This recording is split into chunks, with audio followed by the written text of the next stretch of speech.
अर्थ खात्याकडून वेळेवर पैसे न मिळाल्याने आम्हाला अडचण होते। वेळेत पैसे दिल्यास एसटी महामंडळ तोट्यात राहणार नाही। मंत्री प्रताप सरनाईकांकडून खंत व्यक्त। केंद्रीय गृहमंत्री अमित शहा शनिवारी रायगड दौऱ्यावर। रायगड किल्ल्यावरील कार्यक्रमानंतर शहा तटकरेंच्या घरी भेट देण्याची शक्यता।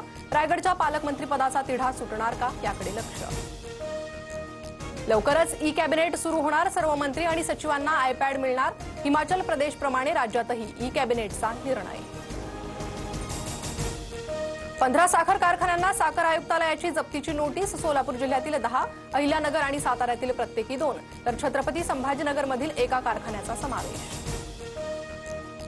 अमेरिकेनं भारतावर लावलेला टॅरिफ सध्या 10%च राहणार। चीन वगळता अमेरिकेकडून इतर देशांवरील रेसिप्रोकल टॅरिफला 90 दिवसांची स्थगिती।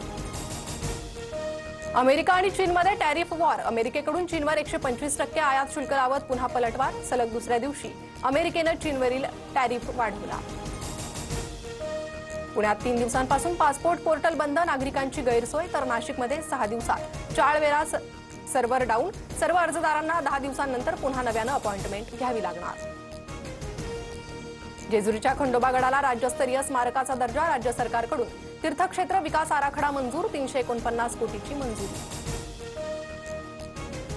नाशिकमध्ये निवृत्त मुख्याध्यापकाकडून पत्नीची गळा दाबून हत्या। तर पत्नीच्या हत्येनंतर पतीची गळफास घेत आत्महत्या। पत्नीला स्वर्गलोकी पाठवलं, आता तिच्यासोबत जातोय, चिठ्ठीत उल्लेख।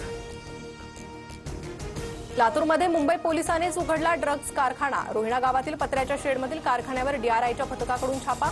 11 किलो ड्रग्ज जप्त, 5 आरोपींना अटक।